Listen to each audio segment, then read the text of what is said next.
हाँ, good evening. Okay, तो yes sir. अभी ज्वाइन करें, अभी स्टार्ट करेंगे या हाँ, पाँच मैं भी मिनट क्लास करूंगा सर। आपका क्लास बढ़िया लगता है sir. Thank you sir, thank you very much. Yes sir. आज तो नया नया चैप्टर शुरू कर रहे हैं सर ना। हाँ, फ्लूइड मैकेनिक्स। आज का चैप्टर क्या है अपना? फ्लूइड मैकेनिक, फ्लूइड है सर ना। फ्लूइड मैकेनिक्स, हाँ हाँ, फ्लूइड मैकेनिक्स स्टार्ट करेंगे। Okay sir, welcome. जी ओके सर। Okay sir. तो आज नया चैप्टर फ्लूइड मैकेनिक्स स्टार्ट करते हैं।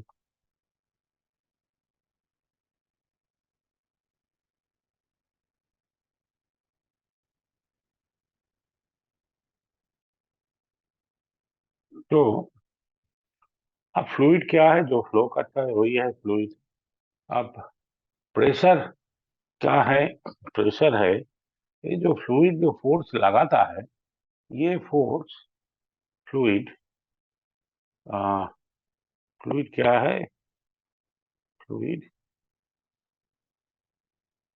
और substance which flows, substance that flows.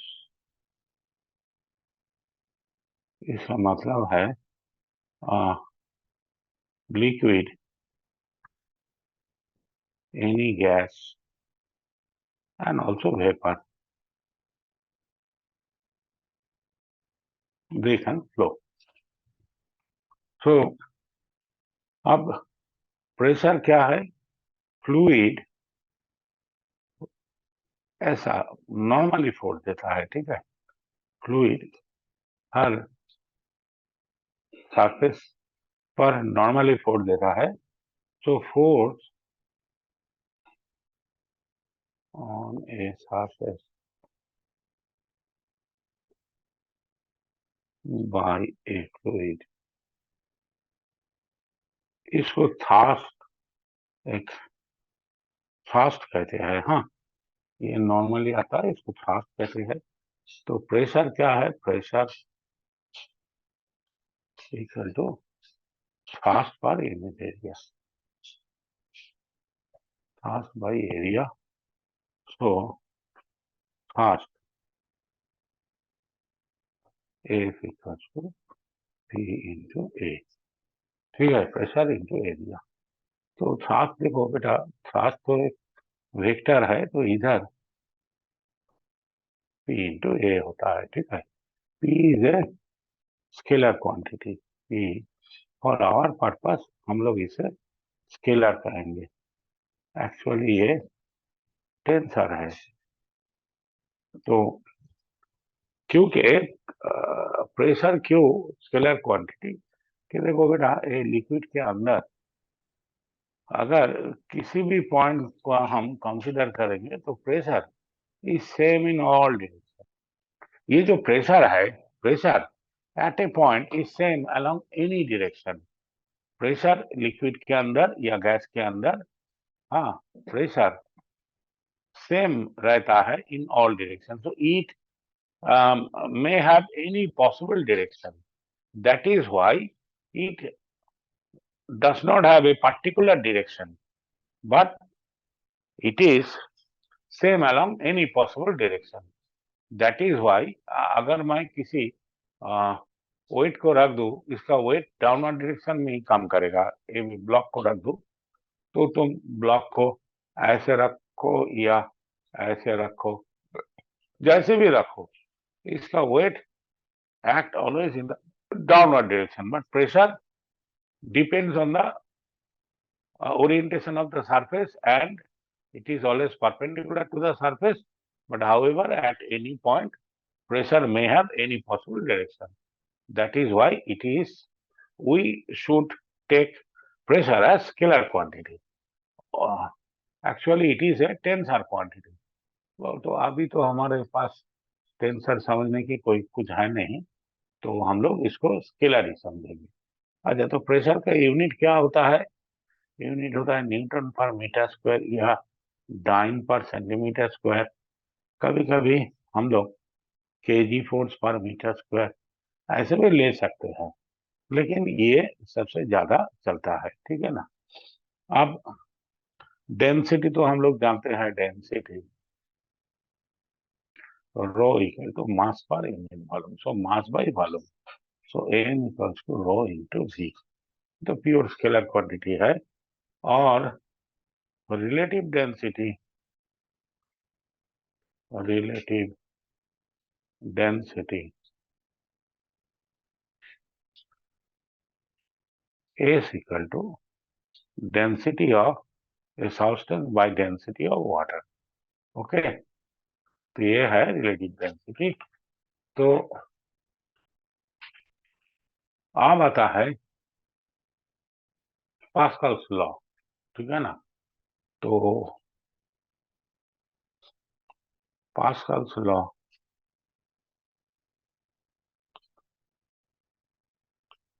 it has various forms, but जो सबसे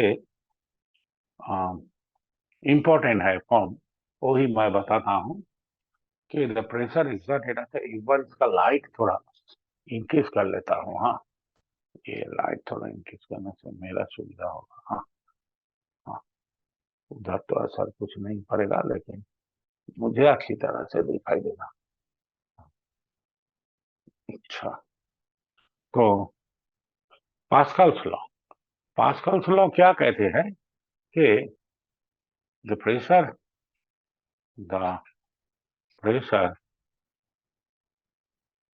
exerted at any position on an enclosed liquid, हम लोग ये फ्लूइड लिख सकते थे, मैं लिक्विड लिखता हूँ, is transmitted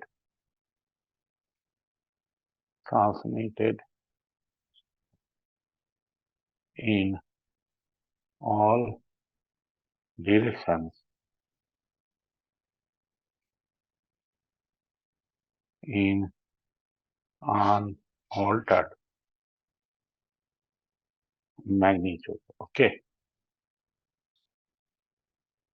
तो अगर मान लो कि ये एक पानी से भरा हुआ बैलून है, तो इधर छोटा छोटा होल बनाया, यहाँ से पानी ऐसे गिर रहा है। हाँ, ऐसे गिर रहा है। तो अगर हम इधर कुछ प्रेशर फोर्स लगाएंगे, दो तरीका से, दो डायरेक्शन से फोर्स लगाएंगे, तो ये और जोर से निकलेंगे, हर जगह से वो जोर से पानी निकल पड़ेंगे, ठीक है ना। तो ये अगर मैं इधर इधर पे फोर्स लगाऊं तो पानी जो निकलता है, इससे उसका स्पीड हर जगह बढ़ जाएगा। तो इसका एप्लीकेशन हम लोग करते हैं मल्टीप्लीकेशन ऑफ थ्रस्ट कहते हैं, ठीक है ना, मल्टीप्लीकेशन ऑफ थ्रस्ट। तो ये क्या है कि मान लो इधर एक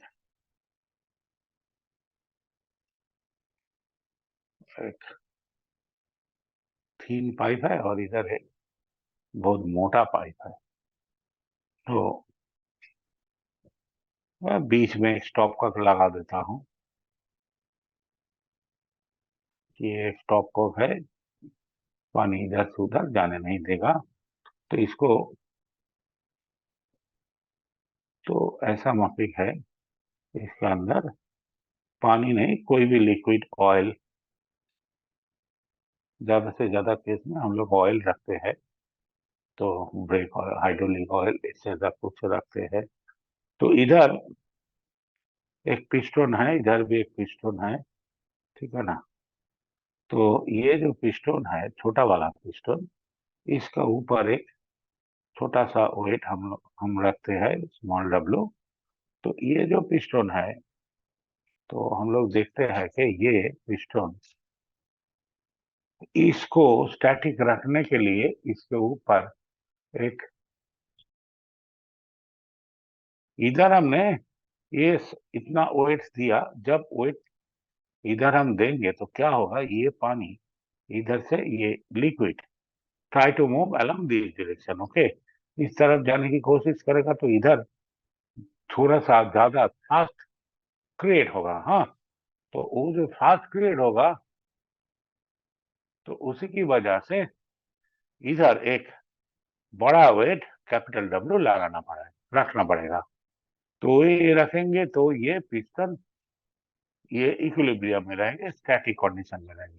अच्छा, इधर मान लो इसका एरिया है स्मॉल ए, इसका एरिया है कैपिटल ए। तो ये जो पॉइंट है इसको हम सॉरी, इस पॉइंट को वाई लेते हैं। देखो, pressure at by Pascal's law, Pascal's law,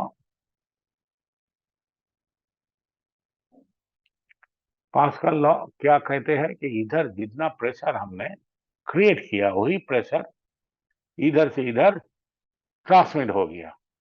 तो अगर ऐसा होता है तो इधर जो जितना प्रेशर हमने क्रिएट किया है लिक्विड के अंदर, तो इधर भी प्रेशर वही होगा।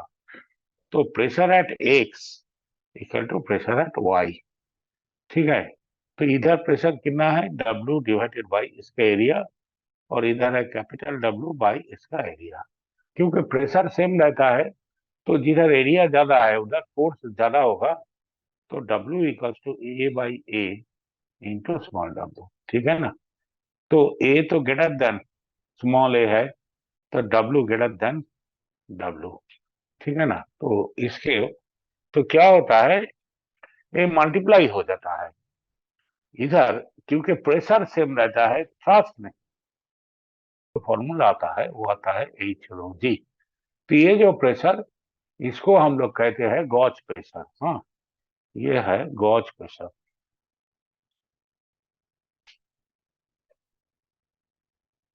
गॉज प्रेशर का मतलब इधर हमने एटमॉस्फेरिक प्रेशर को कंसीडर नहीं किया।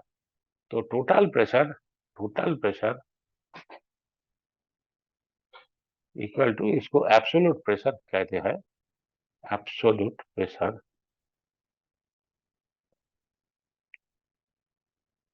ये आएगा एच रो जी के साथ ऐड करना चाहिए पी नॉट, ठीक है ना। तो ये टोटल प्रेशर है। इसमें एटमॉस्फेयर जो प्रेशर देता है बाई पास्कल लॉ, ये तो इधर ट्रांसमिट हो जाता है हर जगह, तो इधर भी आ जाता है एक प्रेशर पी नॉट। तो इसी की वजह से ये टोटल प्रेशर इक्वल टू, इसको एब्सोल्यूट प्रेशर कहते हैं, H rho G plus P nought. तो अब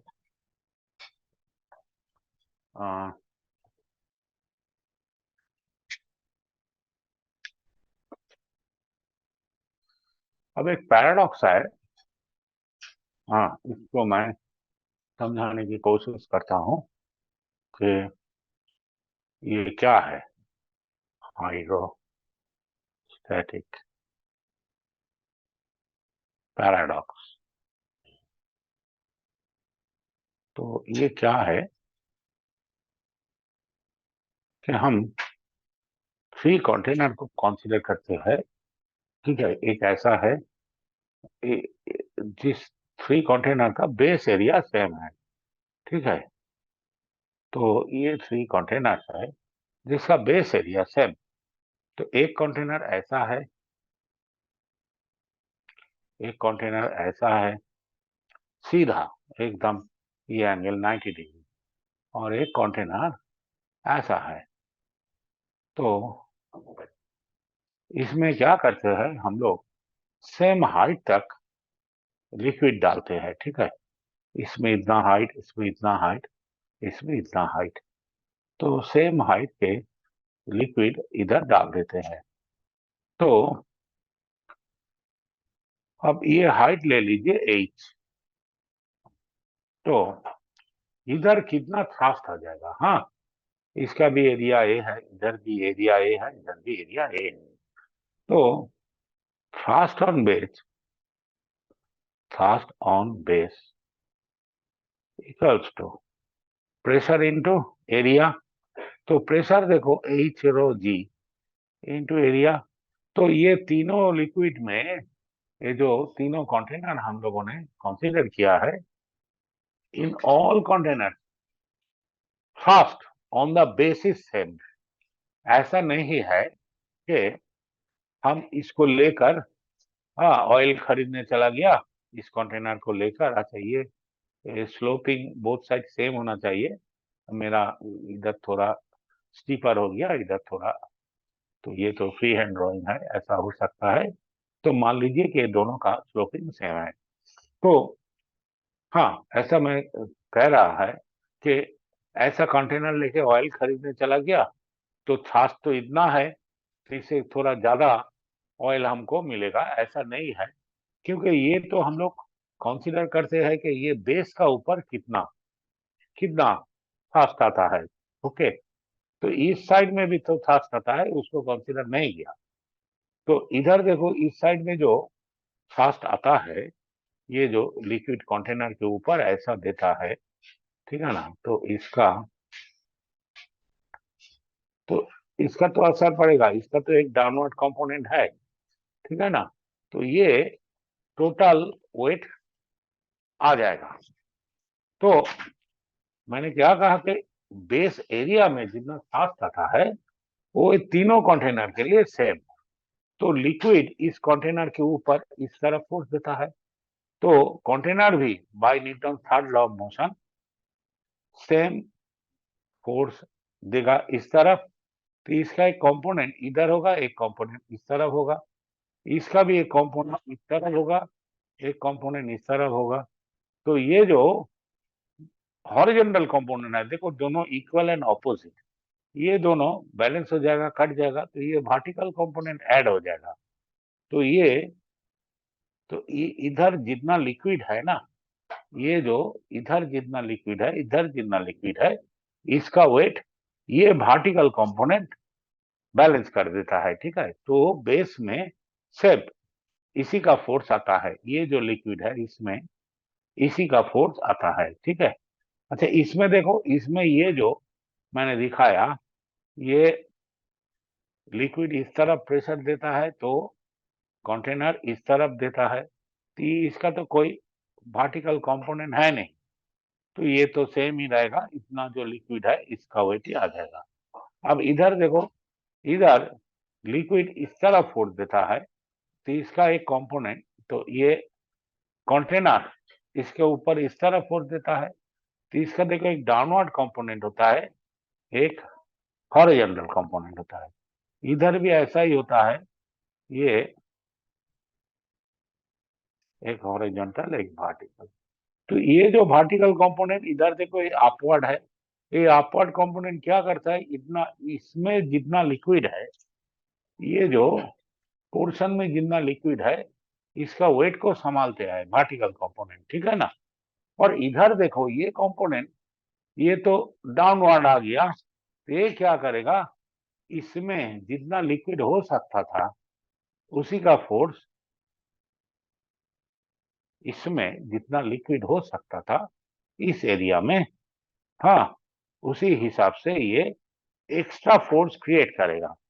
तो इसलिए ये जो बेस है, इस बेस में इस कंटेनर में भी वही सेम थ्रस्ट आएगा, ठीक है ना। समझ में आया? इसको मैं फिर से एक बार बोलता हूं कि ये जो ऐसा है, तो लिक्विड इस तरफ फोर्स देता है, तो कंटेनर लिक्विड के ऊपर इस तरफ फोर्स देता है, इधर भी इस तरफ force, this is force on liquid. तो इसका वर्टिकल कंपोनेंट है हॉरिजॉन्टल कंपोनेंट, हॉरिजॉन्टल कंपोनेंट तो कट जाता है, कैंसिल हो जाता है। तो ये जो वर्टिकल कंपोनेंट है, ये सब मिला के, कुल मिला के, इधर भी है इधर भी है, हर जगह है, तो कुल मिला के इसमें जितना लिक्विड है ना, इसका वेट को ये कैरी करता है, ठीक है। इधर क्या है, इधर तो देखो वर्टिकल कोई कंपोनेंट है नहीं, तो जितना लिक्विड इधर है उसका ही वेट इधर आ जाएगा। इधर देखो, ये कंपोनेंट हो गया, ये तो force on by the container on liquid, ये लिक्विड जितना इस तरफ फोर्स देता है, तो ये जो फोर्स, इसका एक हॉरिजॉन्टल कंपोनेंट है, एक डाउनवर्ड कंपोनेंट है। हॉरिजॉन्टल कंपोनेंट तो कैंसिल हो जाता है, डाउनवर्ड कंपोनेंट क्या करता है, ये फोर्स को बढ़ा देता है, ठीक है ना।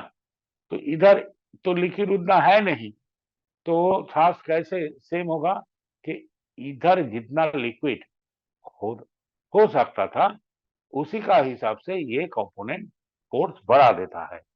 तो इसीलिए thrust on any thrust on the base on any container same रहता है। हाँ, ये देखने में अच्छा लगता है सर, इधर। हाँ बोलो। तो थर्ड वाले केस में आप जितना बता रहे हैं कि पानी नहीं था, अगर उसमें डाल देंगे तब भी थ्रस्ट सेम रहेगा ना? हाँ, थ्रस्ट सेम रहेगा, इधर लिक्विड हाँ। कम है, फिर भी यस सर। ये जो एडिशनल फोर्स है इसकी वजह से ये थ्रस्ट, देखो थ्रस्ट तो प्रेशर इनटू एरिया होता है, तो यस सर। एक्स्ट्रा फोर्स कहाँ से आता है तो नहीं उतना लिक्विड। तो ये जो लिक्विड इस तरह फोर्स देता है तो उसका रिएक्शन फोर्स ये होता है। तो ये रिएक्शन का देखो, ये जो कंपोनेंट कैंसिल नहीं होता है, डाउनवर्ड, हर जगह डाउनवर्ड एक कंपोनेंट आ जाता है, ठीक है ना। तो ये क्या करता है, थ्रस्ट को बढ़ा देता है, इसका जितना लिक्विड है उसका वेट के साथ ऐड हो जाता है, तो इसलिए थ्रस्ट सेम रहता है, ठीक है। Yes sir. Aradhana clear? Yes sir. Yes sir. अच्छा, अब चलो हम लोग देखते हैं कि बैरोमीटर कैसे काम करता है। हाँ, बैरोमीटर में क्या होता है। बैरोमीटर, सिंपली बैरोमीटर क्या है, एक ट्यूब है जिसको हमने मार्करी से इसको पूरा मार्क, एक 1 मीटर लॉन्ग ये एक ट्यूब है, इसको पूरा मार्करी में, इसको पहले ऐसा था, इसमें मार्करी डाल दिया, फिर इसको मेरे जो ये है ना, इसको क्या कहता है, मेरा जो ये थंब है, थंब से इसको क्लोज कर देंगे, फिर इसको उल्टा करेंगे तो मार्कर बाहर तो नहीं आएगा। इसको जाके एक कंटेनर जिसमें ऑलरेडी मार्करी है तो उसमें रख देंगे, ठीक है ना। तो रखेंगे तो क्या होगा, देखो बेटा, इधर एटमॉस्फेयर प्रेशर दे रहा है P0, ठीक है ना। तो इनक्लोज्ड वो जो लॉ है पास्कल्स लॉ, उसमें क्या कहा कि इनक्लोज्ड कंटेनर में जितना प्रेशर डालोगे वो प्रेशर ट्रांसमिट हो जाएगा। तो ये तो एयर इसको इनक्लोज कर देता है, ये तो वॉल है कंटेनर का, फिर बाकी है एयर, तो सब मिला के ये इनक्लोज हो जाता है। तो ये जो प्रेशर इसमें डालता है तो ये प्रेशर देखो हर जगह ट्रांसमिट होता है, इधर भी अगर हम सेम हाइट में चला जाए तो ये प्रेशर सेम ही होगा, ठीक है ना। इधर P0 है तो इधर भी अपवर्ड डायरेक्शन में P0 आ जाएगा। हाँ, इधर भी अपवर्ड कैसे दिखाए, इसको रेड पेन से दिखा देते हैं। तो इधर ये प्रेशर आ जाता है P0, ठीक है, क्योंकि इधर हाइट ज्यादा है इधर, तो P0 के साथ ये height h rho g add करना पड़ेगा। लेकिन ये इधर देखो, इधर जितना जो लेवल में है ये भी सेम लेवल में है, तो इधर भी P0 इधर भी P0, तो P0 जितना हाइट का मार्करी को इधर मार्करी का वेट को रख सकते हैं, या ये मार्करी जो है इसका हाइट मान लो कैपिटल H। तो ये मार्करी क्या करता है, मार्करी तो इधर भी एक प्रेशर देता है, ठीक है ना। तो ये जो प्रेशर ये मान लो P, तो ये जो P प्रेशर मार्करी दिया है तो उसका वैल्यू क्या है, H density of Mercury into G। और ये जो P0 ये दोनों सेम है, अगर P ज्यादा है तो ये नीचे आएगा और थोड़ा मार्करी इसी ट्यूब से निकल जाएगा, और अगर P कम है तो थोड़ा सा मार्करी अंदर चला जाएगा, ठीक है ना। तो इसको, इस ट्यूब को अगर तुम अंदर अंदर की तरफ ले जाने की कोशिश करोगे तो देखोगे ये हाइट सेम रहता है, ये थोड़ा सा मार्करी अंदर घुस जाता है।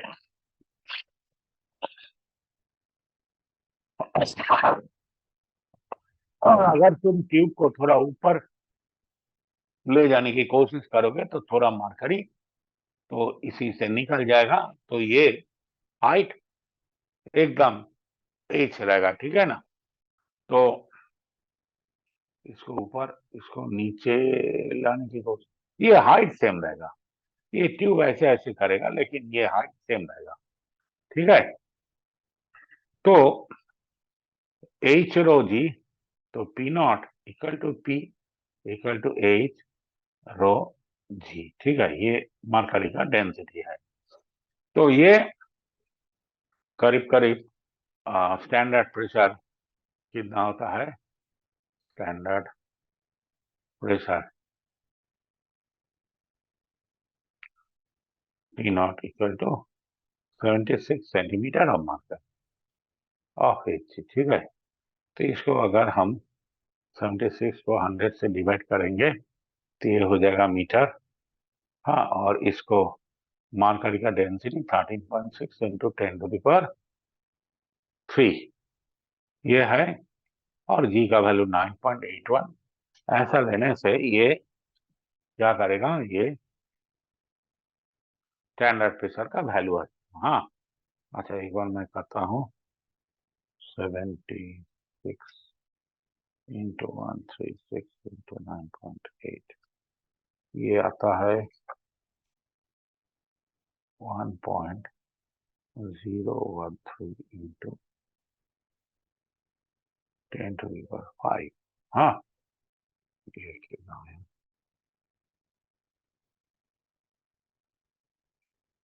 हाँ, 1.013 into 10⁵ newton per metre square, that is pascal, इतना आ जाता है। तो ये है एटमॉस्फेरिक प्रेशर। हाँ, कैसे निकालते हैं बैरोमीटर में, ठीक है। अब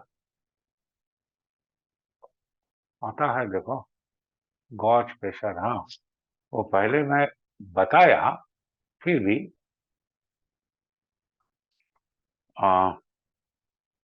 मान लो कि ये एक पाइप है या कोई बाल्ब है, इसका अंदर कुछ गैस है।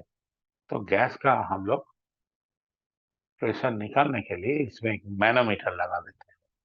मैनोमीटर क्या है कि एक यू ट्यूब है, ठीक है, जिसका अंदर मेनली नॉर्मली मरकरी रहता है। तो इधर मरकरी, तो गैस के प्रेशर मान लो पी है, तो ये जो ए पॉइंट है, ए पॉइंट में गैस जो पी है, पी प्रेशर लगाएगा, इधर प्रेशर लगाएगा पी। तो इसको बैलेंस करने के लिए मरकरी इधर थोड़ा ज्यादा चला जाएगा। हाँ, तो ये दो पॉइंट में प्रेशर सेम है, ए एंड बी पॉइंट में। तो क्योंकि ये सेम लेवल है, ठीक है ना, सेम लेवल में प्रेशर सेम रहता है। तो ये जो गैस का प्रेशर है, ये P इक्वल टू, इधर देखो, इधर तो एटमॉस्फेरिक प्रेशर है ना P नॉट, तो P equal to P nought plus ये जो हाइट है H, तो H रो जी, ये मैनोमेट्रिक लिक्विड का डेंसिटी है। तो ये है H रो जी के साथ P नॉट ऐड करने से जो प्रेशर आता है, इसको कहता है एब्सोल्यूट प्रेशर। ये तो एक्चुअली इस, हाँ, तो ये है, देखो, गैस जितना प्रेशर लगाता है, ये प्रेशर इस पॉइंट में और इस पॉइंट में सेम है, तो ये टोटल प्रेशर है, ये है एब्सोल्यूट प्रेशर, ये एक्चुअली गैस का प्रेशर है। तो लेकिन अगर हम लोग सिर्फ एच रो जी को काउंट करेंगे तो उसको कहेंगे गॉज प्रेशर, ठीक है।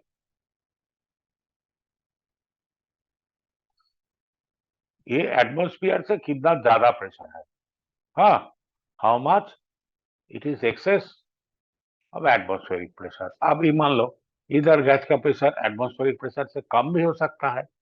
तो ऐसा अगर है, ये ऐसा अगर है, तो हम लोग क्या करेंगे? तो क्या मिलेगा हम लोग को? तो ये तो ऐसा है, तो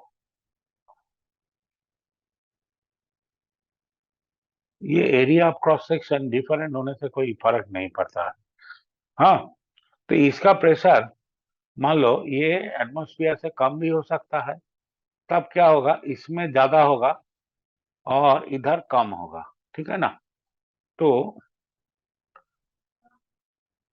इधर जो प्रेशर है ये है पी नॉट, और इधर जो प्रेशर है ये है पी।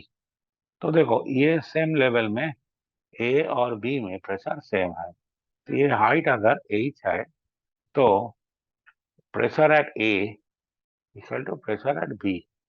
तो प्रेशर एट A कितना है? प्रेशर एट A है P plus H rho G equal to ये B में प्रेशर है P नॉट, तो ये प्रेशर कितना आएगा? P nought minus H rho G। तो ये देखो ये भी एब्सोल्यूट प्रेशर ही होगा क्योंकि गैस का जितना प्रेशर है, तो ये होगा एब्सोल्यूट प्रेशर। तो इधर अगर हम लोग गॉज प्रेशर पूछेंगे तो इसको माइनस करना पड़ेगा, तो देखो नेगेटिव आ जाएगा प्रेशर। हाँ, स्केलर क्वांटिटी है, कभी कभी स्केलर क्वांटिटी नेगेटिव भी हो जाता है, ठीक है ना। तो इसमें हम लोग गॉज प्रेशर नहीं निकालते, एक्चुअली इसमें हम लोग को एब्सोल्यूट प्रेशर ही निकालना पड़ता है। तो ये मैं लिख देता हूँ, फिर भी अगर प्रॉब्लम ऐसा दिया है कि गॉज प्रेशर कितना है, तो गॉज प्रेशर होगा माइनस है किलो। इसका मतलब है ये इतना कम है एटमॉस्फेरिक प्रेशर से, ठीक है। तो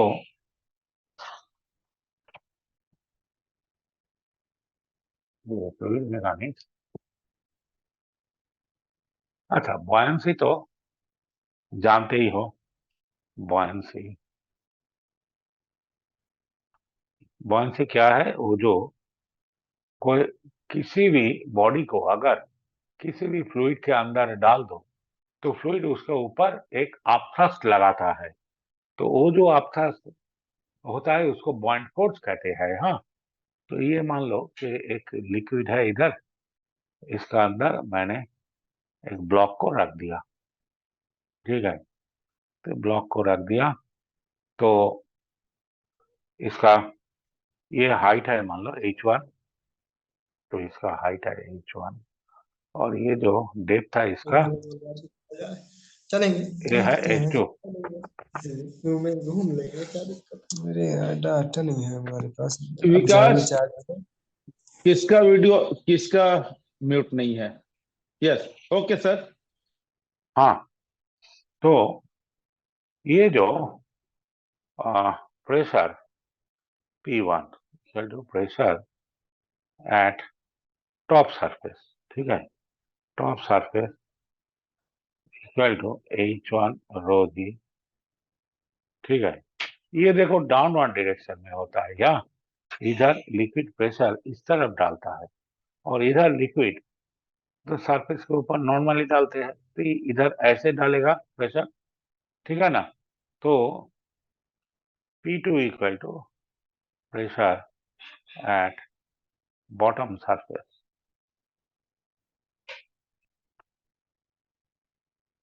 तो ये होगा H2 रो जी, ये होगा अपवर्ड डायरेक्शन में। सो thrust, that is force actually, thrust on top surface is F1 equal to P1A and thrust on bottom surface is F2 equal to P2 into A. So net thrust, क्योंकि ये देखो downward direction में और ये upward direction में काम कर रहा है, इसका तो P2 इज मोर, सो इधर फोर्स ज्यादा है, तो net thrust due to liquid या फ्लूइड भी कह सकता है, ये मान लो fluid is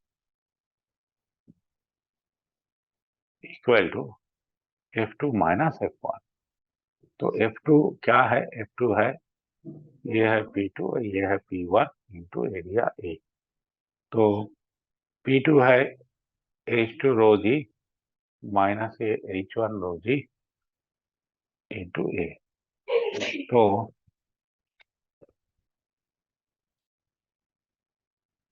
equal to H2 minus H1 rho G into A। इसको हम A इंटू H लिख देते हैं इंटू रो जी। तो H है इसका हाइट, ये जो ब्लॉक है इसका हाइट है H, ठीक है। तो हाइट से एरिया को मल्टीप्लाई करेंगे तो वॉल्यूम आ जाएगा ब्लॉक का, और इसको हम मल्टीप्लाई करते हैं लिक्विड का डेंसिटी से, ये फ्लूइड का डेंसिटी से, ठीक है ना। तो this is volume of displaced fluid, ठीक है। जितना ये ब्लॉक वो अपना जो वॉल्यूम है उतना लिक्विड को डिस्प्लेस किया, volume of displaced fluid into rho g into density of fluid into acceleration due to gravity, acceleration due to gravity। तो ये क्या होता है, ये होता है जितना लिक्विड को डिस्प्लेस किया उसका वेट, है ना। तो ये है वेट ऑफ डिस्प्लेस्ड फ्लूइड। ये गैस भी हो सकता है, वेपर भी हो सकता है और लिक्विड भी हो सकता है, ठीक है ना। तो इतना वेट आ जाता है, डिस्प्लेस जो फ्लूइड है उसका जितना वेट है वही ये ब्लॉक के ऊपर अपवर्ड डायरेक्शन में फोर्स लगाता है, ठीक है ना।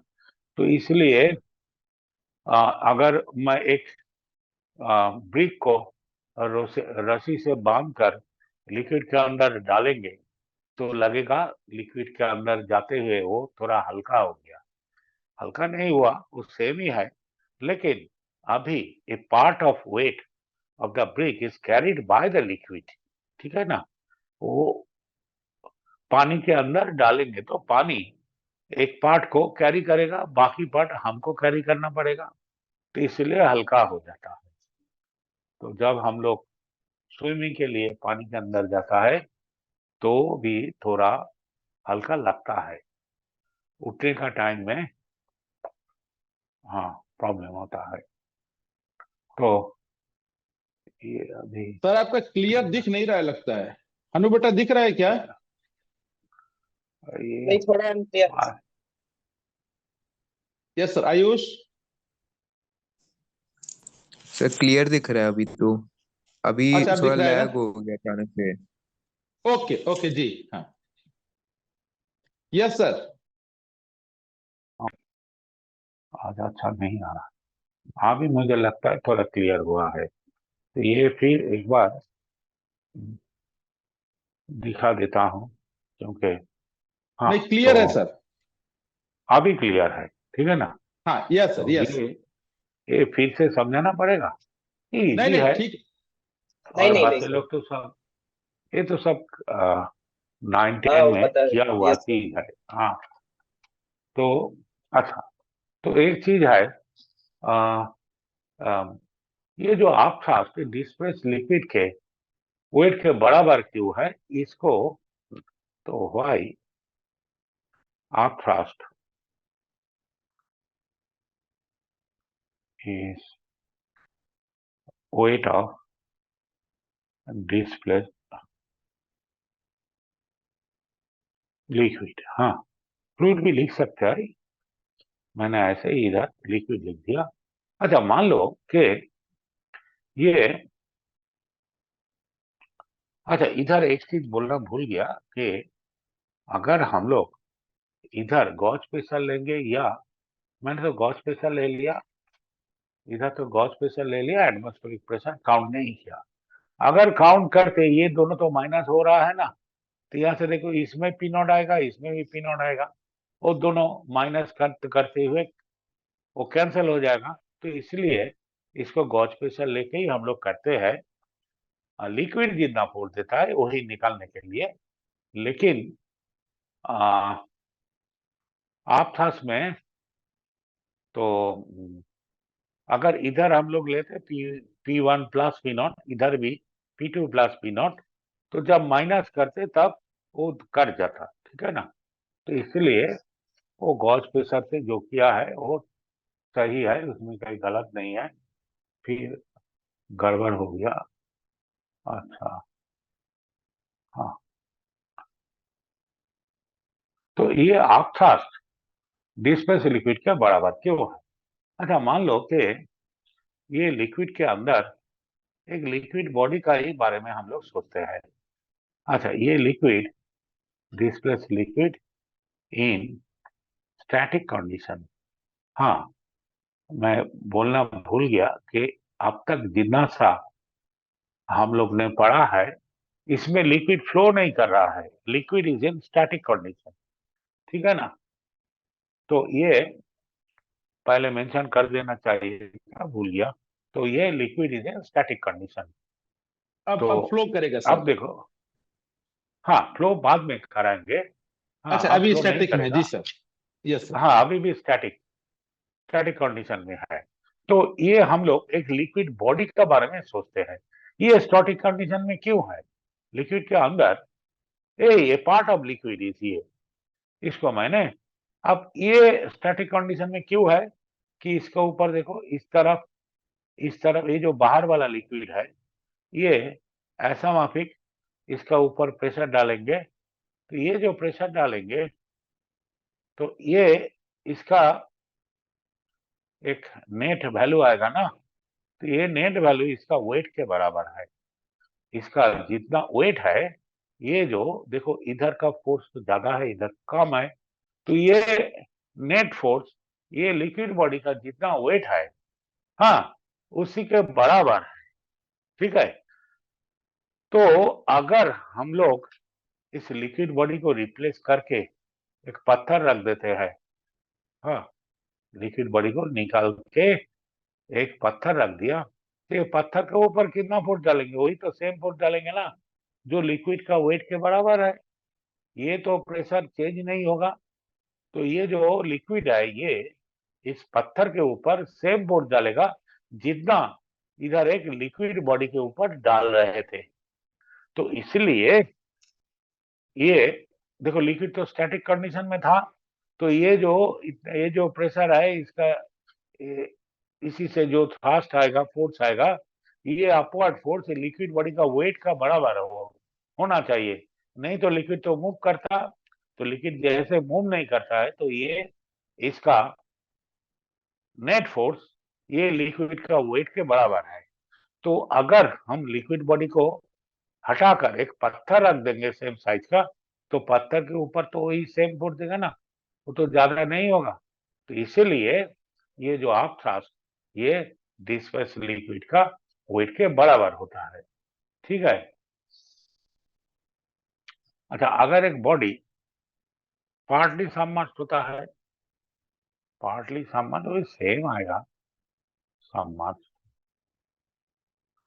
तो ऐसा एक बॉडी अगर है, ये मान लो ये बाहर में है और इतना तक लिक्विड के अंदर है, तो इसमें लिक्विड कितना फोर्स, ये तो एटमॉस्फेयर फोर्स लगाएगा, उसको लेने की जरूरत नहीं है। तो इधर लिक्विड जो प्रेशर लगाएगा, तो ये हाइट है h, तो देखो pressure P equal to h rho G आएगा, ठीक है ना। तो फोर्स आएगा P इंटू ए, ये देखो अपवर्ड है, तो ये h a रो जी, ए भी अपवर्ड है, तो h a तो वॉल्यूम ऑफ डिस्प्लेस लिक्विड, ठीक है ना। तो ये आ जाएगा weight of displace liquid, displaced liquid या फ्लूइड, दोनों में से भी होगा। ये गैस के अंदर भी ऐसा ही होता है। अब यही हो गया, आर्किमिडीज प्रिंसिपल तो बताने की कुछ है नहीं, वो तो आर्थास निकालने का, वो आर्थास का लॉ है। अच्छा, एक लॉ है फ्लोटेशन का, आ, वो भी उतना इम्पोर्टेंट है नहीं। अच्छा, तो मैं अभी क्या करूँ, अभी मैं, अब बाकी जो है थोड़ा बहुत वो सब किया हुआ है, इजी है, तो इसलिए उसमें मैं नहीं गया। तो इक्विलिब्रियम के बारे में कुछ है, तो अब हम चले जाते हैं फ्लोइंग लिक्विड पे। हाँ, तो अब हम विस्कोसिटी पढ़ेंगे। विस्को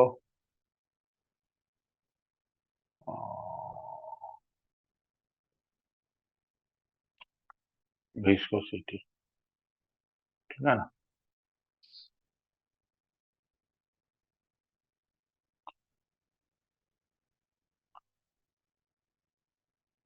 ये एस होगा, सी नहीं। ठीक है, तो विस्कोसिटी, ये फोर्स कहाँ से आया?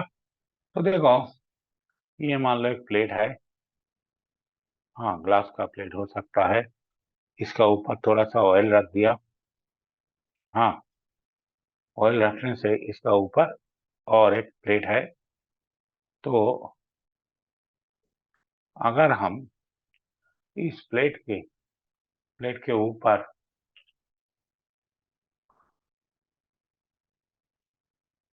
इस प्लेट को अगर हम इस तरफ मूव करेंगे, इस प्लेट का मोशन है इस तरफ, ठीक है, तो इसका वेलोसिटी है भी। तो ये जो लिक्विड लेयर है इधर, ये लिक्विड का जो मॉलिक्यूल्स है, ये तो नीचे वाला प्लेट के साथ जुड़ा हुआ है। ये अगर स्टैटिक कंडीशन में है तो क्या होगा, ये लिक्विड का वेलोसिटी जीरो होगा। जो liquid molecules are in contact with this surface, उसका जीरो होगा, तो इधर जाकर ये होगा भी।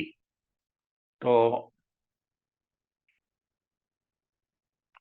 इसका थिकनेस मान लो y है थिकनेस, तो इसको अगर इधर ये मूव करेगा ना, तो देखोगे इधर एक फोर्स आ जाएगा, अपोजिंग फोर्स, जो इसको मोशन को अपोज करेगा।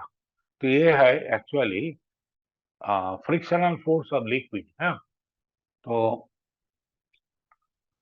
तो ये कैसा होता है फोर्स, जो विस्कस फोर्स होता है, ये एक्चुअली प्रोपोर्शनल टू ये जो एरिया है सरफेस का area into change of velocity, हाँ ये v by Y per unit height, ठीक है ना। तो ये भी इक्वल टू आ जाता है ईटा, ईटा इज ए कांस्टेंट, ऐसे आता है। तो न्यूटन्स लॉ हम लोग देखेंगे, न्यूटन्स लॉ, न्यूटन तो हर जगह लॉ देके छोड़ दिया। तो न्यूटन्स लॉ में क्या कहते हैं कि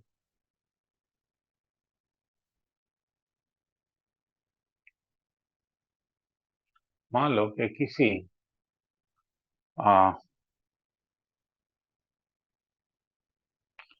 किसी कैनल में पानी जा रहा है, बह रहा है, तो इसमें ये जो वेलोसिटी है ना, लिक्विड का वेलोसिटी धीरे धीरे बढ़ता है, एकदम सरफेस में सबसे ज्यादा होता है। ठीक है, तो ये हम लोग वेलोसिटी को दिखाते हैं। ठीक है, तो इधर मान लो वेलोसिटी है v, तो इधर वेलोसिटी थोड़ा बढ़ के हो गया v प्लस डेल्टा v, और ये जो हाइट है इसका, ये मान लो y है। तो जो मॉलिक्यूल जो रिवर बेस में है या कैनल का बेस में है, लिक्विड मॉलिक्यूल, ये तो मूव नहीं करता है, इसका वेलोसिटी जीरो है। तो ऊपर की तरफ जितना हम जाएंगे, वेलोसिटी धीरे धीरे बढ़ेगा, ठीक है ना। तो ऐसा होता है कि इसका वेलोसिटी, तो न्यूटन्स लॉ क्या कहते हैं, न्यूटन्स लॉ कहते हैं कि एफ भी, हाँ ये प्रोपोर्शनल टू एरिया इनटू ये जो वेलोसिटी ग्रेडियंट, हाँ डीवी डी वाई को वेलोसिटी ग्रेडियंट कहते हैं। तो ये हो गया delta V by delta Y, ठीक है। तो ये भी equals to some constant eta, ये लिक्विड का प्रॉपर्टी है, A into delta V by delta Y. ये है विस्कस फोर्स, हाँ एक्चुअली क्या है, ये है विस्कोसिटी, एक्चुअली ये लिक्विड का जो फ्रिक्शन है उसी को रिप्रेजेंट करता है, ठीक है ना। तो आप देखते हैं जो ईटा है, ईटा का यूनिट क्या होगा, तो ईटा देखो, ये तो हो गया F V into delta Y by A delta V. तो एफ भी तो न्यूटन में आता है, वाई होगा मीटर, एरिया मीटर स्क्वायर, और delta V metre per second. तो एक मीटर कट गया तो हो गया Newton per metre square second, ठीक है। और नहीं, सेकेंड तो ऊपर में चला जाएगा, तो हाँ ये ऊपर होगा Newton second per metre square. ठीक है, तो ये अब न्यूटन को भी हम लोग ब्रेक कर सकते हैं, इसकी कोई जरूरत नहीं है।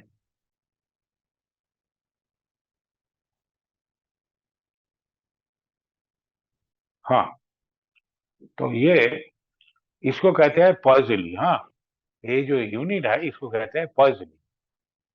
पॉइज़ली नाम का एक साइंटिस्ट था। हाँ, तो उसी का नाम से ये यूनिट आ गया पॉइज़ली।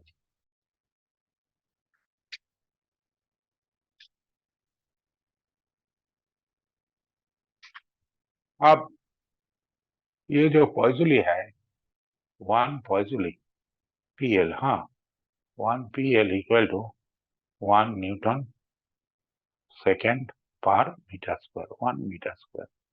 तो न्यूटन को अगर हम डाइन में कन्वर्ट करेंगे सीजीएस में, तो 10⁵ आएगा इंटू सेकेंड बाई ये होगा 10⁴ सेंटीमीटर स्क्वायर। तो ये आता है 10 डाइन सेकेंड पर सेंटीमीटर स्क्वायर। इसका नाम है पॉइस। ये सीजीएस यूनिट है और पॉइस नाम का कोई साइंटिस्ट नहीं था, तो इसलिए पी छोटा है। ठीक है ना, तो ये है 10 पॉइस। इसको हम 1 डेका पॉइस भी कह सकते हैं। तो एग्जाम में क्या दे देता है, पॉइजली नहीं देकर डेका पॉइस लिख दिया या पॉइस में दे दिया, तो हम लोग को ये चेंज करना पड़ता है। ठीक है, अच्छा, तो ये हो गया इसका SI unit, Newton second per metre square, that is पॉइजली, और ये है सीजीएस यूनिट। ठीक है, तो अब जो effect of temperature on viscosity, हाँ, तो टेम्परेचर बढ़ने से क्या होगा, विस्कोसिटी थोड़ा डिक्रीज करता है, सरफेस टेंशन में डिक्रीज करता है। क्योंकि ये जो तावा में जब हाँ, हम लोग तेल डालकर उसको गर्म करते हैं, तो तावा को हिलाने से वो तेल जोर से भागता नहीं, उसका फ्लो बहुत धीरे धीरे होता है। टेम्परेचर जब रूम टेम्परेचर है कम है, लेकिन तावा जब गर्म हो जाता है, तेल जब गर्म हो जाता है, तब हल्का से तावा को ऐसा ऐसा करने से उसका ऊपर तेल भागता है, क्योंकि उसका विस्कोसिटी कम हो गया। हाँ, तो इन जनरल टेम्परेचर को बढ़ाने से विस्कोसिटी डिक्रीज करता है। तो इसके लिए एक फॉर्मूला मिला था। तो when a liquid is heated, cohesive force decreases. Okay, so therefore eta को कोएफिशिएंट ऑफ विस्कोसिटी कहते हैं। हाँ, तो eta का नाम तो नहीं लिखा, इसको कहते हैं coefficient of viscosity.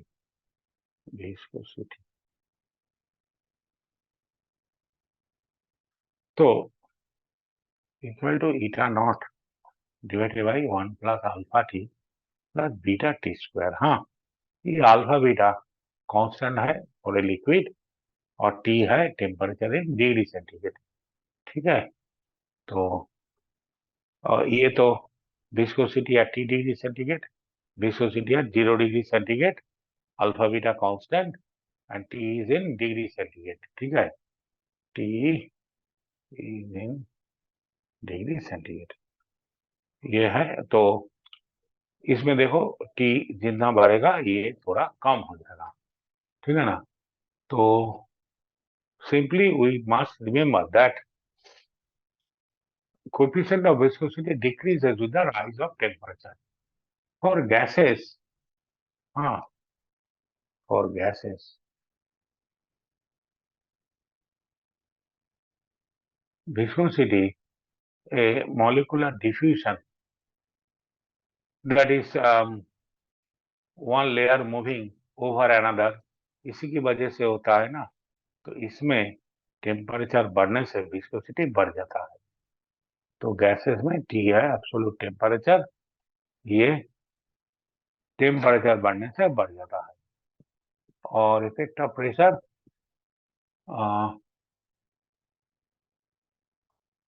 In general pressure बढ़ाने से विस्कोसिटी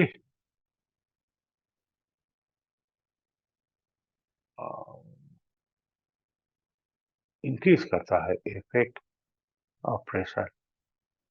लेकिन वाटर के लिए और water okay it decreases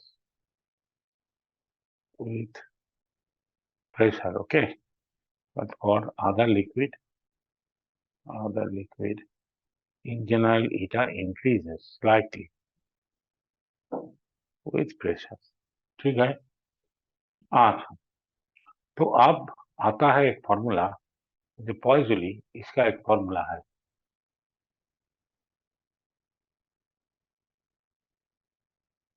पॉइजली's formula, ये इसका डिडक्शन होता है और डिडक्शन जानने की कोई जरूरत नहीं है, ठीक है। तो पॉइजली क्या फॉर्मूला दे के गया? Poiseuille actually mosquito, Poiseuille was a doctor, हाँ। तो पॉइजली रिसर्च कर रहे थे, ये जो हमारा वेन से ब्लड कैसे जाता है, ठीक है ना। तो बायोलॉजी में ऐसा कुछ मिला नहीं, तो वो स्कूल ऑफ इंजीनियरिंग में चला आया, पूछा कि भाई ये जब फ्लूइड मूव करता है पाइप के, थीन पाइप के अंदर, तो कैसे मूव करता है। तो इंजीनियरिंग में भी उसका कोई फॉर्मूला नहीं था। तो पॉइजली वो इंजीनियरिंग इंस्टीट्यूट में ज्वाइन किया और इसका ऊपर रिसर्च किया, फिर एक फॉर्मूला दे के चला गया, फिर उसी फॉर्मूला से अपना बायो का पेपर कंप्लीट किया और वो डॉक्टर था, डॉक्टर का काम किया पूरा जिंदगी भर। लेकिन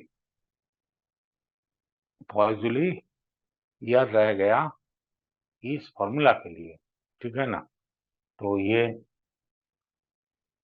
क्या फॉर्मूला दे के गया कि वॉल्यूम ऑफ लिक्विड, हाँ, फ्लोइंग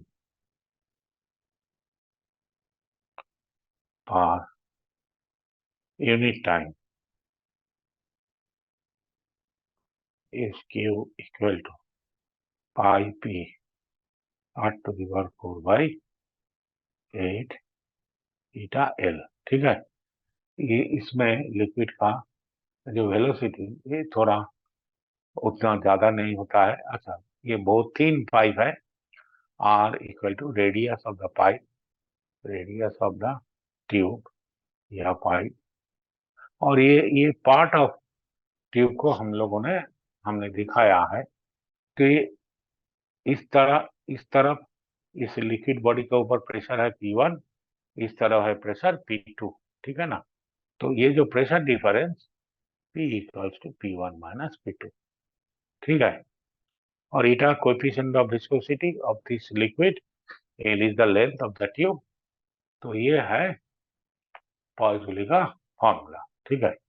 तो अब हम लोग जाएंगे स्टोक्स लॉ में।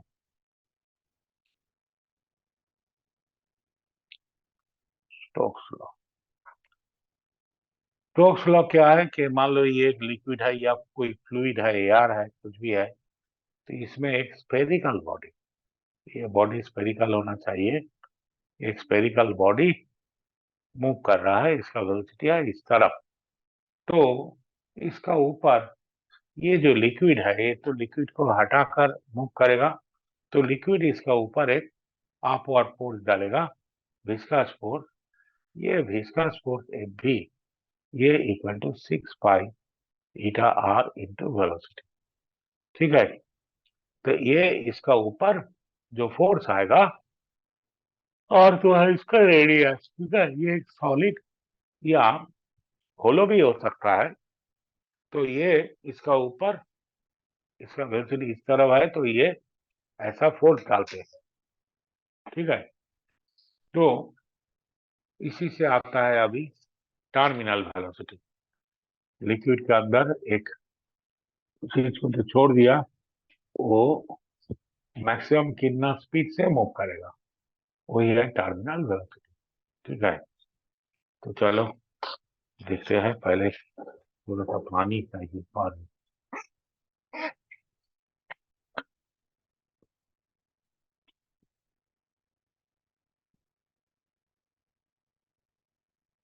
न्यूटन लॉ बहुत इंटरेस्टिंग था, ये सब फ्लूइड वगैरह उतना इंटरेस्टिंग नहीं है।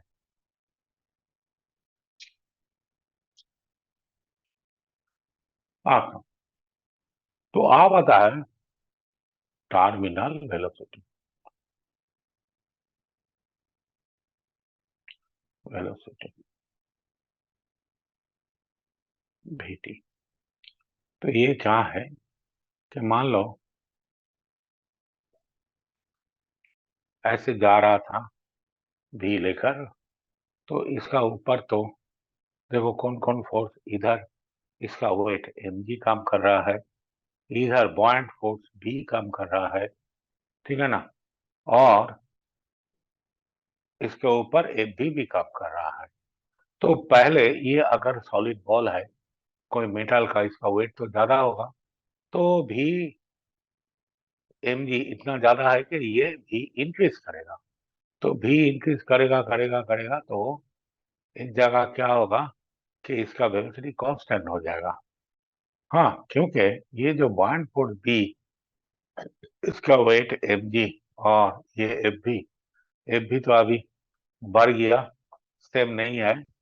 ये अगर एफ भी है तो ये एफ डस्ट भी है, ये थोड़ा वेलोसिटी बढ़ने से बढ़ गया। तो ये सब मिलकर जितना वेलोसिटी बढ़ेगा तितना एफ भी बढ़ेगा। तो एक टाइम में ये दोनों मिलके वेट को बैलेंस कर देगा। तो तब नेट फोर्स जीरो होने की वजह से इसका एक्सीलरेशन नहीं रहेगा, स्पीड नहीं बढ़ेगा। तो ये जो कंडीशन है जिसमें एफ डैश भी प्लस बी दोनों मिलके mg को संभालता है, तो यहाँ से आता है एफ डैश भी equal to mg minus B. तो ये तो होता है 6 पाई ईटा आर। इसको टर्मिनल वेलोसिटी लेते हैं क्योंकि वेलोसिटी आप कांस्टेंट हो गया और नहीं बढ़ेगा।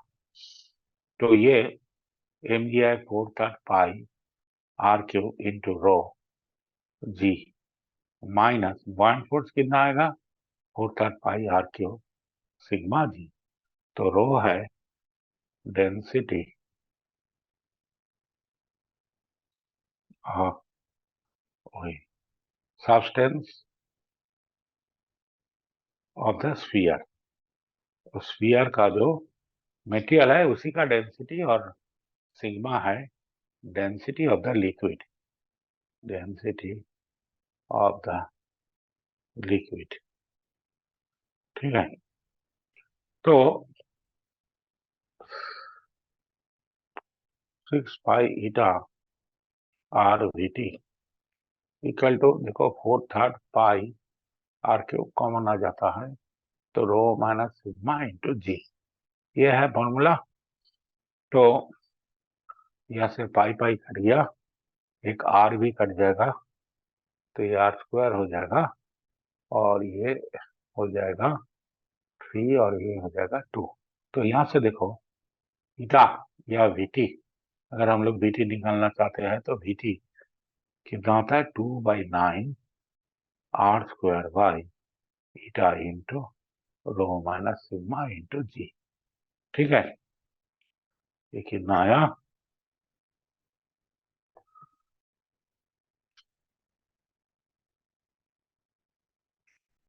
हाँ।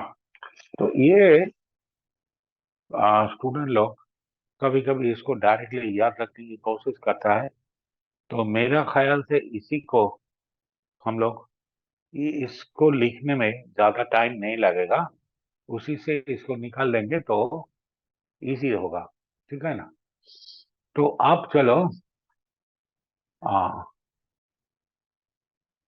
फ्लो ऑफ फ्लूइड, हाँ, तो अब हम लोग फ्लो ऑफ फ्लूइड को देखेंगे, फ्लो ऑफ फ्लूइड्स।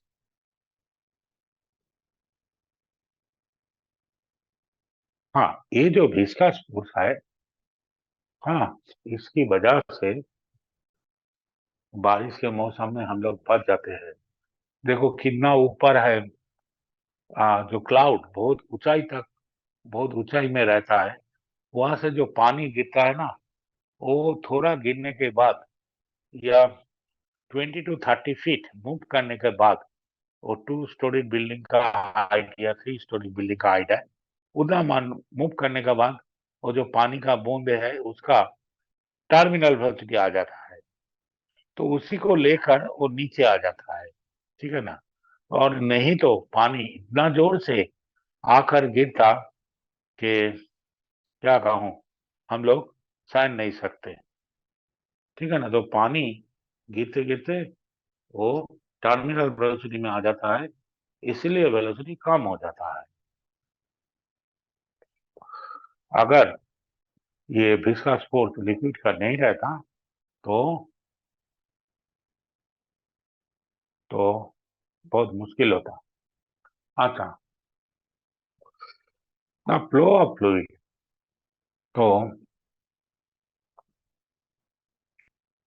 तो इसमें हम लोग देखेंगे, इसका बहुत सारे नाम है। स्टेडी फ्लो, इसका और एक नाम है laminar flow, that is smooth flow, okay, laminar और स्मूथ और स्ट्रीमलाइन फ्लो,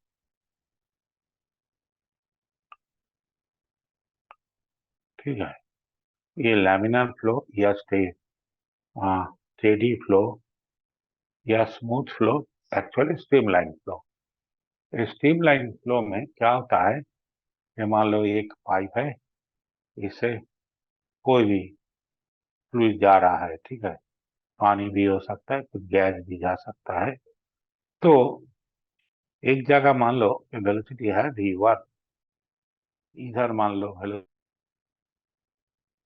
वेलोसिटी का किताब में है कि एक बिल्ली, एक कैट, हाँ, 33rd फ्लोर से गिर गया था। लेकिन ये जो कैट था ना, वो वो डरने से क्या करता है, अपने बॉडी को थोड़ा सा एक्सपैंड कर देता है, तो एरिया बढ़ा दिया, तो विस्कस फोर्स इतना बढ़ गया कि 2-3 फ्लोर जाने के बाद उसका टर्मिनल वेलोसिटी मिल गया। तो 33rd फ्लोर से गिरने के बाद भी उस कैट का कुछ नहीं हुआ, उसका तो बॉडी बहुत फ्लेक्सिबल होता है, तो वो बच गया, ठीक है, इसकी गैलरी के किताब में है, क्योंकि ये विस्कस फोर्स की वजह से बच गया। अच्छा, अगर हम लोग देखेंगे कि ये वेलोसिटी, हाँ, at A at B, if v1 v2 remains unchanged with time, then the flow is steady या streamline flow, streamline flow। ये जो फ्लो है स्ट्रीमलाइन हो जाता है, ये वेलोसिटी कांस्टेंट रहेगा, हाँ, टाइम के साथ चेंज नहीं होगा। ये पार्टिकल पहले इसका वेलोसिटी जो भी हो, जब इधर आएगा उसका वेलोसिटी v1 होगा, कोई पार्टिकल इधर जब आएगा उसका वेलोसिटी v2 होगा। ऐसा होने से ये जो फ्लो है ये स्टेडी फ्लो है, लैमिनार फ्लो है, स्मूथ फ्लो है, कुछ भी हम लोग कह सकते हैं। तो एक आता है रेनॉल्ड्स नंबर, रेनॉल्ड्स नंबर ये क्या है, Rn, तो ये नंबर है nr equal to v rho d divided by eta. तो ये एक नॉन से ये बहुत हॉरिजॉन्टल व्यू इंपॉर्टेंट बनेगा। नंबर है सर, रेनॉल्ड नंबर हाँ बहुत हाँ इंपॉर्टेंट है सर। हाँ ये हाँ फिजिक्स में भी आता है, और हम लोग सर जब इंजीनियरिंग सर्विसेज के एग्जाम देते हैं यूपीएससी में, हाँ तो एक फ्लूइड हाँ हाँ मैकेनिक्स है, हाँ उसमें भी इसको बहुत पूछा जाता है सर। हाँ हाँ हाँ, उसमें तो है। इसका डायमीटर है डी, वेलोसिटी है v, और इसका डेंसिटी डेंसिटी है रो। तो ये है एक नंबर। इस नंबर को अगर हम जानेंगे तो ये फ्लो कैसा होगा, हम लोग हर हर डिजाइन में, अब अभी यहाँ से मान लो और ताला में पानी, ताला से पानी सॉल्ट लेक में भेज रहा है, तो वो जो पाइप का जो डायमेंशन ऐसा लेना होगा कि इसका अंदर, हाँ, स्ट्रीमलाइन फ्लो होगा। स्ट्रीमलाइन नहीं तो टर्बुलेंट में क्या होता है, इसमें ऐसा पानी घूमता हुआ दिखाई देता है, जैसे कि घूर्णी रहता है ये। तो ये जब बैकवर्ड डायरेक्शन में जाएगा तो ये क्या करेगा, ये तो डिस्टर्ब करेगा फ्लो को, ठीक है ना। और इसमें बहुत बाबल्स भी आ जाता है। तो ये होता है टर्बुलेंट फ्लो। एक मान लो जैसे कि एक प्रोसेसन जा रहा है बहुत स्मूथली, हर आदमी स्टेप बाय स्टेप सब खड़ा है, जा रहा है, तो ये जब मूव करता है तो ये बहुत स्मूथ फ्लो है या स्टेडी स्टेडी मोशन। अगर किसी ने उसमें बॉम्ब डाल दिया, एक बॉम्ब फट गया, तो आदमी लोग इधर उधर भागेंगे ना, कोई डिसिप्लिन नहीं रहेगा। वो जैसा भागता है वो है टर्बुलेंट फ्लो, ठीक है ना। टर्बुलेंट फ्लो, टर्बुलेंट फ्लो समझाने के लिए अच्छा और एक बात बताता हूँ। ये जब हम लोग वॉशरूम में जाते हैं, ये यहाँ से पानी, ये क्या है, टैप है, तो इस टैप को घुमाया तो यहाँ से पानी निकल रहा है। देखोगे पानी एक थोड़ा सा डिस्टेंस तक बहुत एकदम ग्लास की तरह दिखाई दे रहा है, और थोड़ा नीचे जाने के बाद ये बिखर जाता है, ऐसे टूट जाता है, ठीक है ना। और अगर स्पीड बहुत ज्यादा है, ये पानी यहाँ इसी से निकालते हुए भी ऐसा टूट कर गिरता है। अगर तुम वेलोसिटी को बहुत कम कर दो, पानी धीरे से गिर रहा है, तो एकदम स्मूथ ग्लास की तरफ आएगा इतना तक, ठीक है ना। इसके बाद थोड़ा जाने के बाद इसका वेलोसिटी बढ़ जाएगा, तो ये ब्रेक हो जाएगा।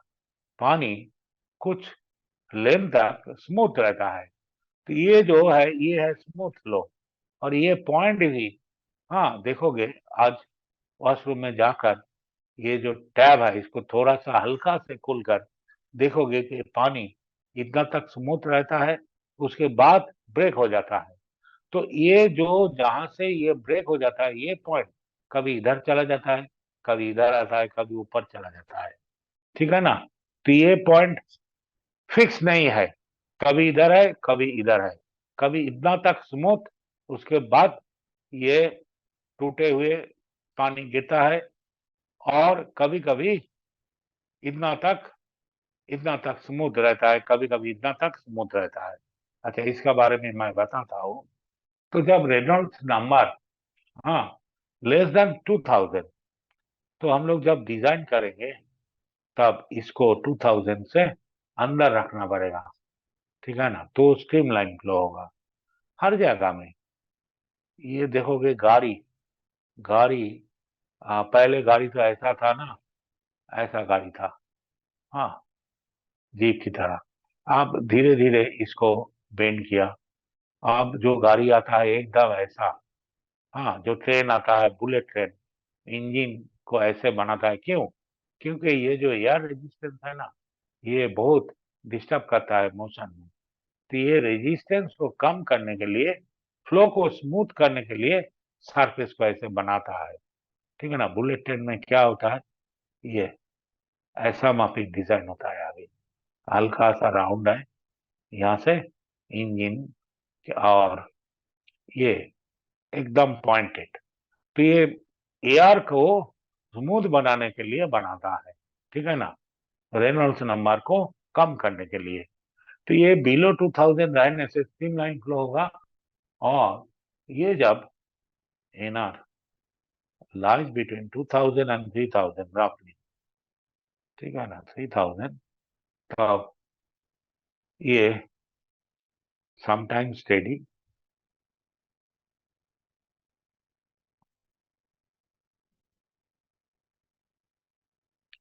and at other times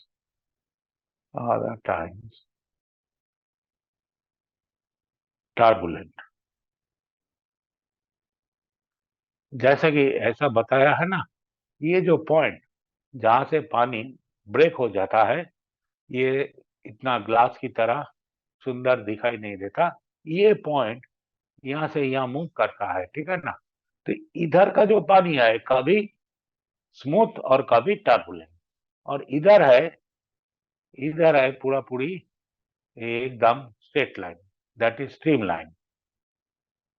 ये है स्ट्रीम लाइन फ्लो, इधर है वही, तो इधर है 2000 के अंदर, इधर 2000 टू 3000 इसका अंदर, और इधर पानी बहुत नीचे, मोर देन 3000, ठीक है ना, मोर देन 3000, ये 3000 से ज्यादा हो गया, तो इधर हर टाइम फ्लो टर्बुलेंट ही होता है।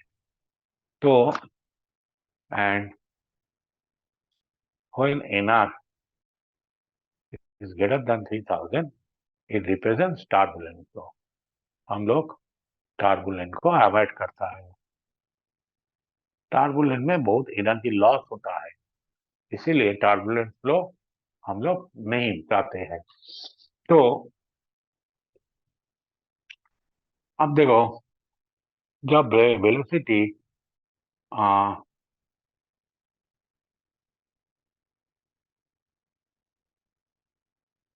इन a turbulent flow velocity of the fluid, हाँ, क्या होता है, at a point in space varies rapidly, ऐसा नहीं होता है। ये जैसे कि V1 V2 एक कांस्टेंट रहता है, ऐसा नहीं है। टर्बुलेंट फ्लो में ये वेलोसिटी हर टाइम चेंज होता रहता है, और इसमें ऐसा छोटा छोटा घूर्णी भी आ जाता है, तो वो होता है टर्बुलेंट फ्लो, जिसमें बैकवर्ड डायरेक्शन में फोर्स आ जाता है, ठीक है ना। तो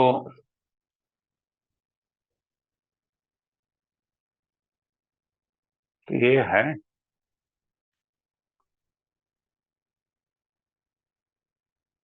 रेसिंग घाट एक्सेट्रा, और एयर का जो टर्बुलेंस है उसको कम करने की कोशिश करता है, ठीक है। तो अब आता है, अच्छा, equation of continuity, equation of continuity.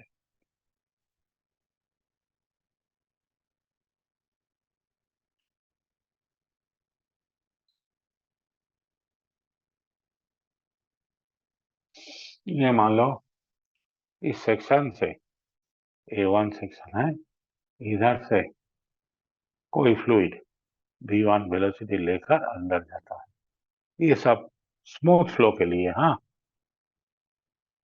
और इधर A2 है इसका एरिया,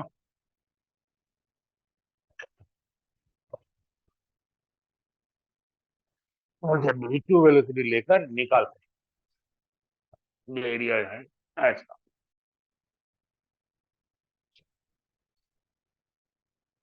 तो मास एंटरिंग ये इस तरफ जा रहा है, तो मास ऑफ फ्लूइड, लिक्विड भी हो सकता है, mass of fluid entering at A1 is, देखो एक सेकेंड में V1 लेंथ का, हाँ, फ्लूइड अंदर आ जाता है, तो V1 होगा इसका लेंथ, सॉरी, V1 होगा इसका लेंथ, A1 इसका एरिया, और इसको डेंसिटी से मल्टीप्लाई करेंगे तो आ जाएगा ना, volume into density, equal to V2 into A2 into rho two. ठीक है, तो ये जो इक्वेशन है इसको कहते हैं इक्वेशन ऑफ कॉन्टिन्यूटी। इस लाइन में लिख देता हूं rho one equal to V2 A2 rho two. तो ये है equation of continuity for gases. Okay, ये है इक्वेशन, क्योंकि गैस का वेलोसिटी थोड़ा सा प्रेशर चेंज होने से, सॉरी डेंसिटी प्रेशर चेंज होने से चेंज होता है। तो equation of continuity for gases, ठीक है, for liquid rho one equal to rho two. So therefore A1 V1 equal to A2। ये होता है, इसको कहते हैं equation of continuity for liquid. Okay, इसी को इक्वेशन ऑफ कॉन्टिन्यूटी किताब में दिया है, लेकिन कॉन्टिन्यूटी फॉर, लेकिन अगर गैस लेंगे तो उसके लिए तो डेंसिटी भी कंसीडर करना पड़ेगा। अच्छा, अब देखो, ये जो लिक्विड जब फ्लो करता है तब कैसा एनर्जी उसमें रहता है, energy of flowing liquid.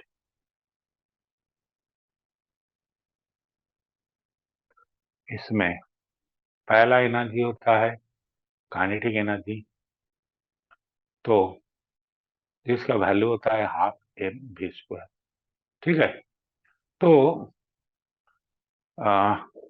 Kinetic energy for unit volume equal to half mass. Mass की जगह रो आ जाएगा ना, यूनिट वॉल्यूम का मास को ही तो डेंसिटी कहता है।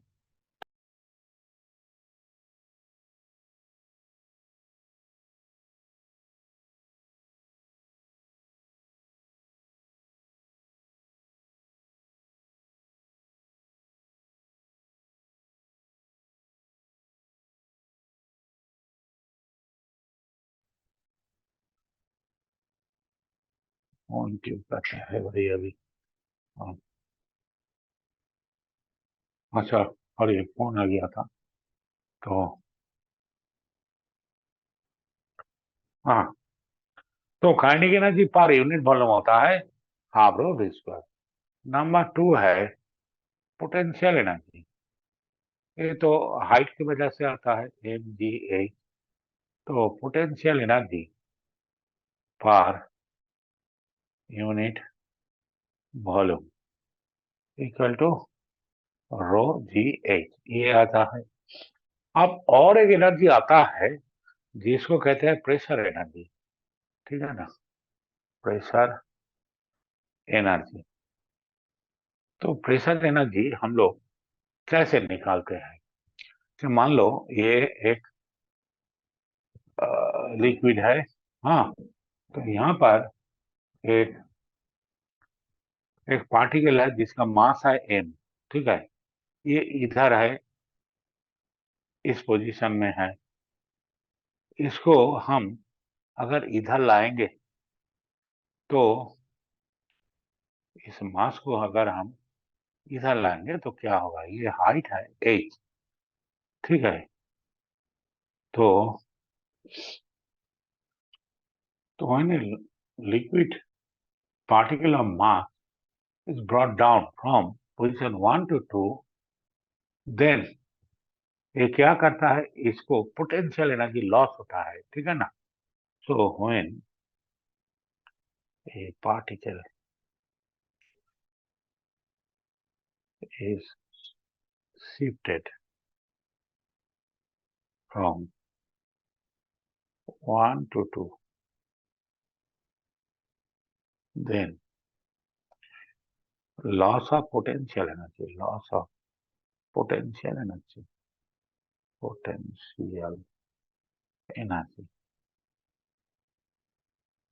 Equal to mgh। ठीक है ना, तो ये जो पोटेंशियल एनर्जी लॉस हो गया, हाँ, तो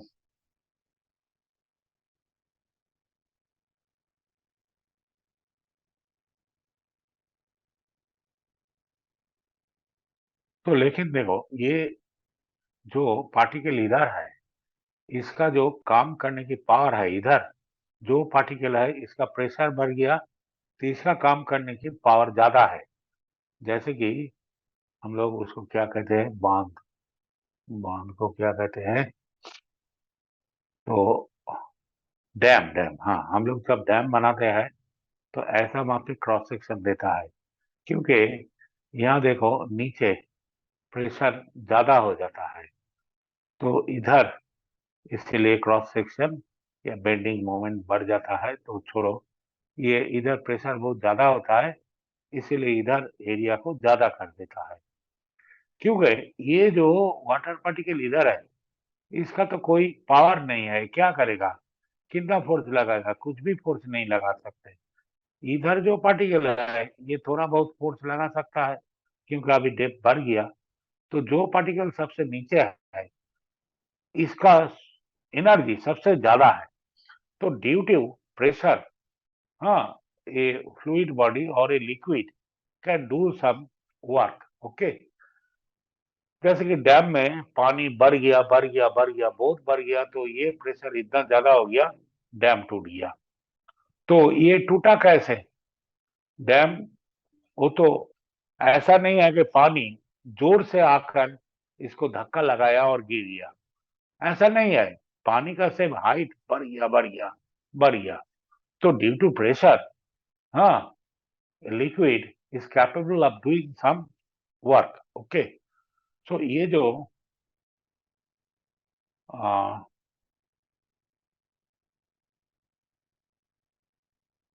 तो due to increase of depth,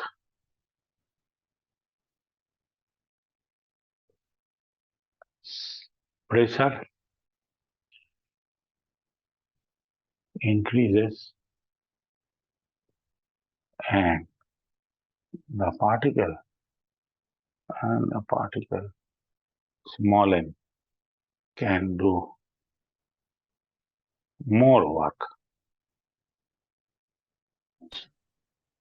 due to its pressure। तो इसका जो प्रेशर बढ़ गया, तो इसकी वजह से ये ज्यादा काम कर सकता है। तो ये जो पोटेंशियल एनर्जी लॉस हुआ है, यही आकर इधर प्रेशर एनर्जी बन गया। तो प्रेशर एनर्जी इक्वल टू वो जो लॉस हुआ था पोटेंशियल एनर्जी। हाँ, तो इधर जितना पोटेंशियल एनर्जी है, इधर पोटेंशियल एनर्जी कम है, तो वो कहाँ चला गया पोटेंशियल एनर्जी? वो प्रेशर एनर्जी में बदल गया। तो loss of potential energy equal to gain of pressure energy. ठीक है, तो प्रेशर एनर्जी का फॉर्मूला हो गया mgh, तो प्रेशर एनर्जी इसका फॉर्मूला हो गया mgh। तो therefore pressure energy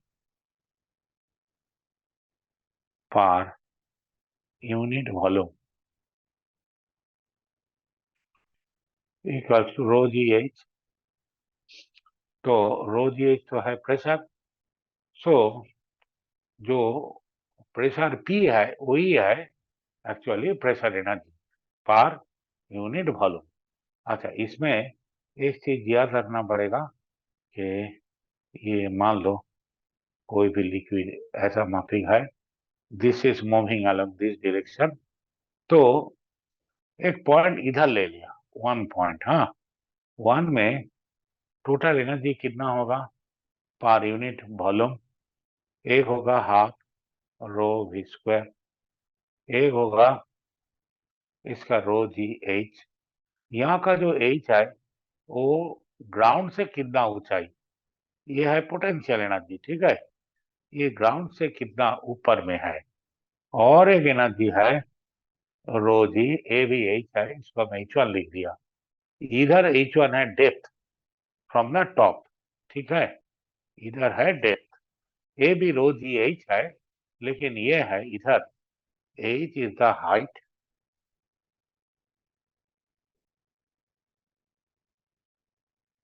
और H1 equal to depth, that is depth from free surface, that is open surface, और इधर है हाइट फ्रॉम बॉटम सरफेस, ठीक है। तो इसको हम ऐसे लिखते हैं रो वी स्क्वायर प्लस ए है पोटेंशियल एनर्जी, और इसको हम प्रेशर P लिख देते हैं, ठीक है, इधर ये होगा P1, ठीक है। तो ये समझ में आया। तो ये नीचे का जो लिक्विड है उसका एनर्जी ज्यादा होता है, ठीक है ना, उस क्योंकि ड्यू टू प्रेशर, जी सर। जैसे कि प्रेशर कुकर में अगर प्रेशर बहुत बढ़ जाए तो फट भी जा सकता है। उधर ऐसा नहीं तो है कि कुछ हथौड़ा मारता है अंदर से कोई, ऐसा तो नहीं है, प्रेशर की वजह से वो बास्ट कर जाता है। तो इधर भी स्टीम प्रेशर से सर। हाँ हाँ हाँ, तो जी ये जो सर, हाँ। प्रेशर है इसको ख्याल रखना पड़ेगा कि भाई डैम तो बना रहे हो, इस प्रेशर एनर्जी के बारे में सोचो। ये तो देखने में कुछ है नहीं, ये तो मूविंग कंडीशन में है नहीं, लेकिन इसका पावर बहुत ज्यादा है, बहुत पावरफुल है ये जो प्रेशर एनर्जी। और इस प्रेशर एनर्जी की वजह से वो जो प्लेन आकाश में उड़ता है इस प्रेशर एनर्जी की वजह से, अच्छा उसके बारे में तो हम डिस्कस करेंगे। तो अब बार्नौलीज थ्योरम, सिविल में तो ये हर जगह इसकी जरूरत है, फ्लूइड मैकेनिक्स बहुत बढ़िया सब्जेक्ट है। अच्छा, बार्नौलीज थ्योरम कहते हैं कि फॉर द स्टेडी फ्लो, हाँ टर्बुलेंट नहीं होना चाहिए, for the steady flow of a non viscous, Bernoulli तो फॉर्मूला दिया है, आइडियल केस सबसे पहले हम लोग स्टडी करेंगे, उसको थोड़ा सा मॉडिफाई करेंगे तो रियल केस आ जाएगा, ठीक है ना। तो for the steady flow of a non viscous incompressible, जो कॉम्प्रेस नहीं होता, compressible liquid, the sum of kinetic energy, potential energy and pressure energy per unit volume remains unchanged. Okay, that is constant. तो ये जो half rho V square plus rho G H plus P equal to constant, और ये actually total energy को represent करता है। तो इसका अगर हम रो जी से डिवाइड करेंगे, E by rho g equal to, इसको रो जी से डिवाइड करने से वी स्क्वायर बाई 2 जी आ जाएगा, और इधर आ जाएगा एच, और इधर पी बाई रो जी, ठीक है ना। तो ऐसा करेंगे तो इसको कहते हैं total energy head, total energy head. अच्छा, इसको कहते हैं काइनेटिक हेड, क्योंकि ये सब तो देखो ना एच, इसका डायमेंशन तो हर टर्म का सेम होना चाहिए।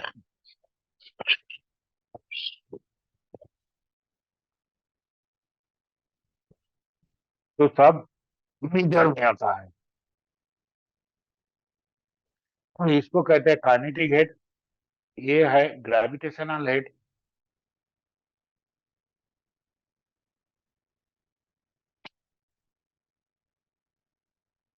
और ये है प्रेशर हेड, ठीक है, ये है प्रेशर हेड।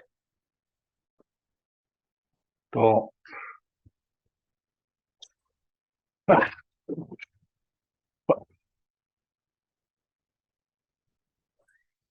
सॉरी, अच्छा एक चीज पूछता हूँ, तो देखो बेटा, ये बार्नौली थ्योरम का प्रूव है, ये करूंगा। चलो 10 मिनट है, कर तो सकता हूँ।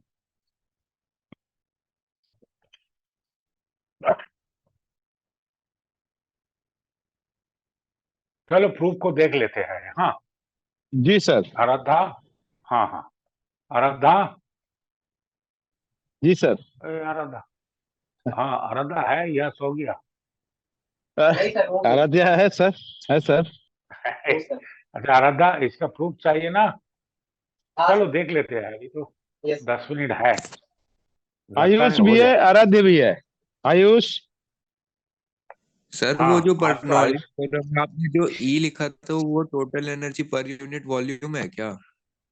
हाँ हाँ total energy per unit volume, मैंने लिखा नहीं ना कहीं, वो इधर मैंने लिखा था। हाँ ये जो ई लिखा है, ये total energy per unit volume, ठीक है। अच्छा, ठीक है। एंड प्रेशर एनर्जी, हाँ pressure energy per unit volume, kinetic energy, ये kinetic energy, potential energy and pressure energy per unit volume equal to constant, that is ये total energy per unit volume, ठीक है। ये कांस्टेंट रहता है, इसका तो बहुत सारे एग्जांपल है।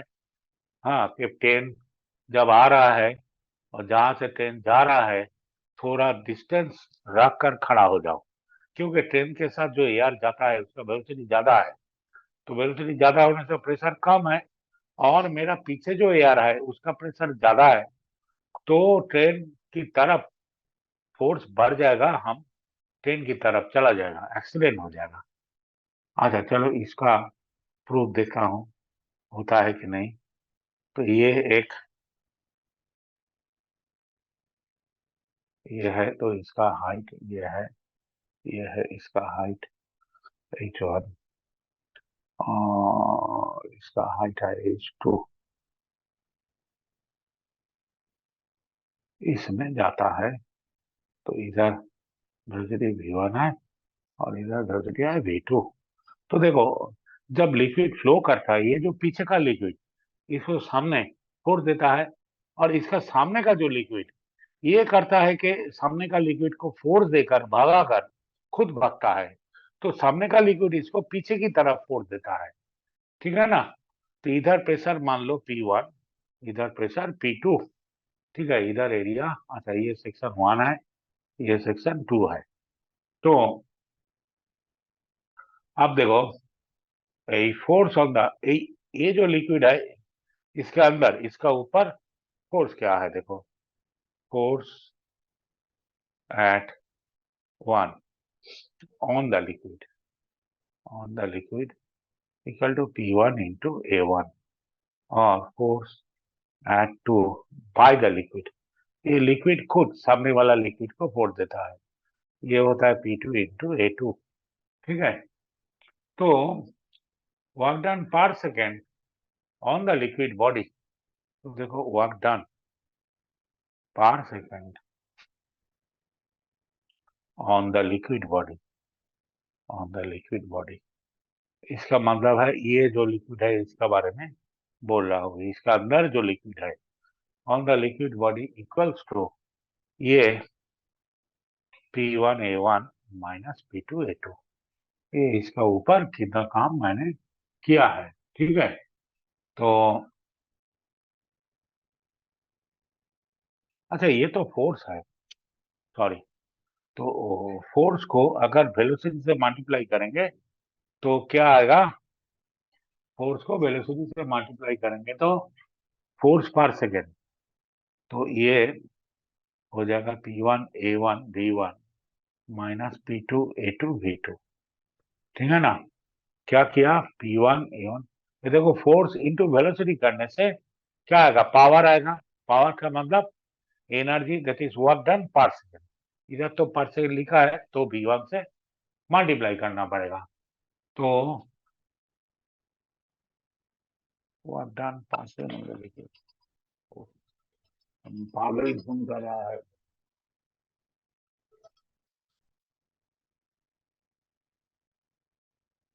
तो ये ऐसा है। हाँ अच्छा आप देखो, इसका जो if equal to if m equal to mass flowing per second, okay, mass flowing per second, तब क्या आएगा?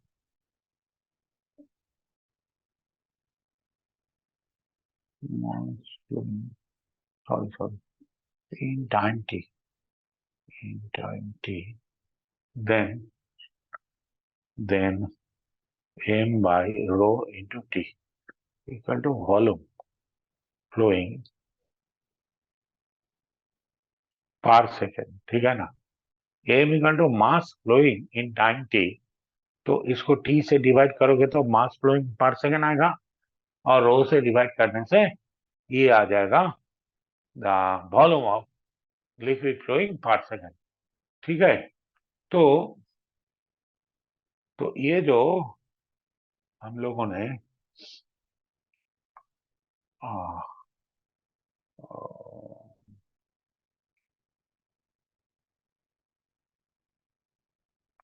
तो ये जो A1 V1 देखो, A1 V1 equal to A2 V2, ये है ना volume flowing per second equal to m by rho T, ठीक है? तो ये जो नेट वर्क डन आया था, नेट वर्क डन, ये कितना आएगा? देखो A1 V1 की जगह हम लोग ये सब लिख देने से m by rho T into P1 minus P2, ये समझ में आया? तो m equal to mass of liquid flowing in time t, तो 1 सेकेंड में m बाई टी और रो से डिवाइड करने से ये क्या हो गया? ये हो गया mass of volume of liquid flowing per second. तो volume of liquid flowing per से इक्वेशन ऑफ कंटिन्यूटी से मिला, ये A1 V1 equal to A2 V2 equal to ऐसा होता है। ये net work done A1 V1 A2 V2 की जगह हम लोगों ने लिख दिया, ठीक है? तो आप देखो, increase in kinetic energy, increase in kinetic energy equal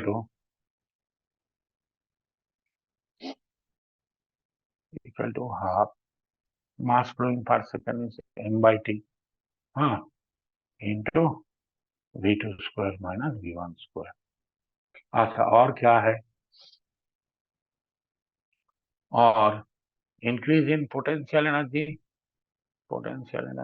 पर सेकेंड, हाँ, इस सब पर सेकेंड में है, m by t into GH, ठीक है? तो H क्या है? H है एक्चुअली H2 माइनस H1। तो आप देखो, ये जितना वर्क किया है, ये दोनों एनर्जी को बढ़ा दिया है, ठीक है ना? तो m by rho into t into P1 minus P2 equal to increase of energy m by t V2 square minus V1 square plus half m by t G into H2 minus H1। तो m by t तो हर जगह है, cut जाएगा। तो यहाँ से देखो, रो से मल्टीप्लाई कर देने से P1 minus P2 equal to इधर आ गया half rho V2 square minus V1 square plus, अच्छा इधर एक गड़बड़ हो गया, तो mgh होता है, सॉरी, हाफ गड़बड़ हो गया, पोटेंशियल एनर्जी mgh, तो m by t gh, तो इधर कितना आएगा? m by t तो चला गया, तो रो जी H2 माइनस H1 आ गया। तो अब वन वाला टर्म को एक जगह लिखते हैं, half rho V1 square plus ये इधर से आता है rho G H1 equal to P2 plus half rho V2 square plus rho G H2, ठीक है? तो ये देखो, sum of energies remains constant, ठीक है? ये हम लोगों ने प्रूव कर दिया। मैं थोड़ा हर बार थोड़ा जल्दी करने की कोशिश में ये थोड़ा सा इधर थोड़ा सा गड़बड़ हो गया था, ओके? मैं घड़ी देख रहा हूँ और कर रहा हूँ, तो ये इधर से प्रेशर और इधर से प्रेशर, ये दोनों जगह काम हो रहा है इधर बाहर का लिक्विड इसका ऊपर काम करता है और ये बाहर की लिक्विड के ऊपर काम करता है। तो ये टोटल वर्क डन होता है ये on the liquid P1 A1 V1 that is पर सेकेंड एंड ये bye the liquid P2 A2 V2 ये होता है नेट वर्क डन। अब यही से एक याद रखने की बात है m equal to mass flowing in time t और इसको पर सेकेंड लेने से इधर t नहीं आता m बाई रो आता, ठीक है ना। तो इधर भी m बाई रो आ जाता, कोई बात नहीं। तो ठीक है, इन टाइम ले लिया तो m by rho t equal to volume flowing per second.